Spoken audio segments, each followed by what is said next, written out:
keep you long, but I do ask for your attention for about 5 minutes, because I've got some good news and some bad news to give you.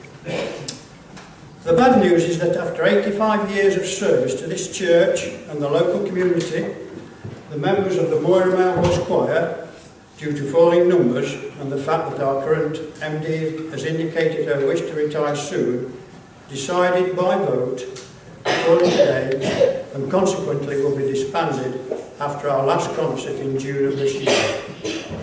So this is the last time you will hear the choir singing Moira. The good news is I'm glad. Don't get me wrong, I'm not glad the choir's finishing, far from it. But I'm glad this fine institution ever existed in the first place.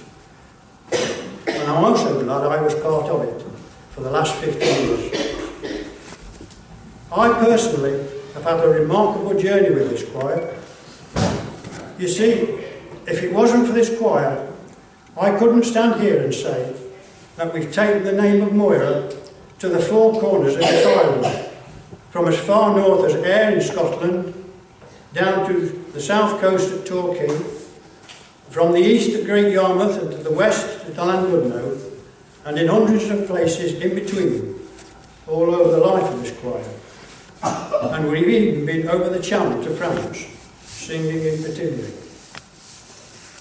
If it wasn't for this choir, I couldn't say we've sung in such prestigious venues as Hamilton Town Hall, Glasgow, Coventry and Exeter Cathedrals, Southall Minster, De Montfort Hall, Leicester, and yes, even the Royal Albert Hall in London, to name but a few.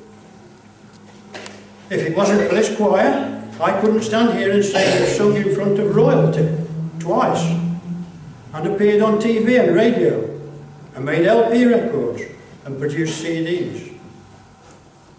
I can also remember too that in 1975 we held no less than 5 first prize cups, trophies or shields for our competition work up and down the country. Yes, we've done all those things and more. We've raised thousands of pounds for national and local charities and given pleasure to countless thousands of people along the way.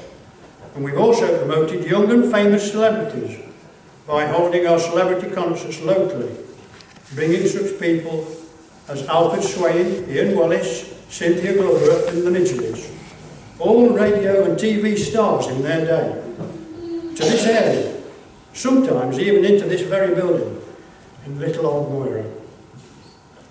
Yes, we've been on a fantastic journey together. So I'd like to take this opportunity to thank and pay tribute to a number of people and organisations who have helped and encouraged us along the way. Firstly, I'd like to pay tribute to the founder members, now past of course, whose dream it was to form the choir back in 1932. To its musical directors, George Sherratt, Jeff Bettridge, Arthur Ball, Julian Baker, and of course Carolyn Necklace. To our accompanists over the years, Dick Arnold, Arthur Bourne, Rita Rose, and currently Claire. Without the musical expertise, dedication and commitment of these people, the choir could not have functioned so professionally as it did. And to the many organisations that have helped and encouraged us as well. In particular, we owe a deep debt of gratitude to this church, who, from day one, have provided us with rehearsal time, a venue, and in fact, a home we could call our own. Friday nights will never be the same again. To the North West Leicestershire District Council, who as it happens are here today to witness our last performance in Moira. We thank you for your generous support over the decades. Not only your financial support, but your encouragement in the form of the Mayor as one of our Vice Presidents. We thank you, and we hope we have been good ambassadors for Moira, wherever you've been. To our present and former presidents and vice presidents, we thank you for your support too. And as chairman of the choir, I would like to thank all the committee members, both past and present, over the years, who have helped steer the choir, keep us solvent, and help fulfil our dreams this past 85 years. Finally, on your behalf, I thank these men here today, not forgetting their predecessors, of course, who have made Moira Melrose Choir their life. Some of the men here today have served the choir for 10, 20, 30 or 40 odd years. But I'd like to mention one man in particular, who, like me, has served this choir for 50 continuous years. I said at the beginning of my speech that the choir voted to finish. To be correct, it wasn't unanimous. There was one abstention. That was David Garner.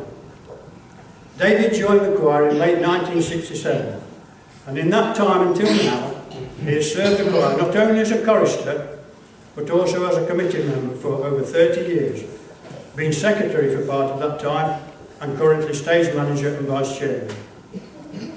So I would now like to ask our president, Jeff Walker, to make a long service presentation to David Garner.